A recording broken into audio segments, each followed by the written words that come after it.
બનાસકાંઠા જિલ્લામાં સ્થાનિક સ્વરાજ્યની ચૂંટણીઓ શાંતિપૂર્ણ માહોલમાં સંપન્ન થયા બાદ હવે સૌની નજર આવતીકાલે જાહેર થનારા પરિણામો પર ટકેલી છે, જેમાં ડીસામાં બે અલગ-અલગ કેન્દ્રો પર સવારે 9 વાગ્યાથી મતગણતરીનો પ્રારંભ થશે।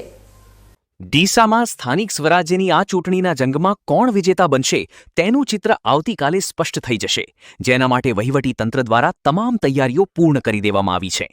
મતદાન પ્રક્રિયા પૂર્ણ થયા બાદ તમામ ઈવીએમ મશીનોને ચુસ્ત પોલીસ બંદોબસ્ત વચ્ચે સ્ટ્રોંગ રૂમમાં સીલ કરવામાં આવ્યા છે। આવતીકાલે ડીસામાં જિલ્લા પંચાયતની કુલ 10 બેઠકો, તાલુકા પંચાયતની 8 બેઠકો અને ડીસા નગરપાલિકાની 35 બેઠકો માટે મતોની ગણતરી હાથ ધરવામાં આવનાર છે।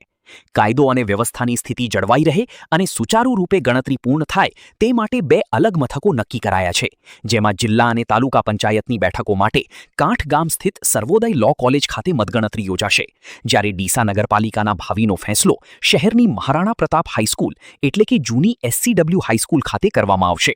સવારના 9 વાગ્યાના ટકોરે મતગણતરીની પ્રક્રિયા શરૂ થતાં જ ઉમેદવારોના હૃદયના ધબકારા વધી જશે અને બપોર સુધીમાં હાર જીતનું ચિત્ર સ્પષ્ટ થવા લાગશે।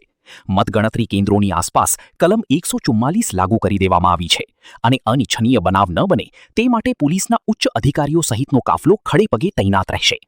રાજકીય પક્ષોના એજન્ટોની હાજરીમાં સીલબંધ મશીનો ખોલીને જનતાનો જનાદેશ જાહેર કરવામાં આવશે। ડીસા પંથકમાં આ પરિણામોને લઈને ભારે ઉત્તેજના જોવા મળી રહી છે અને લોકો સોશિયલ મીડિયા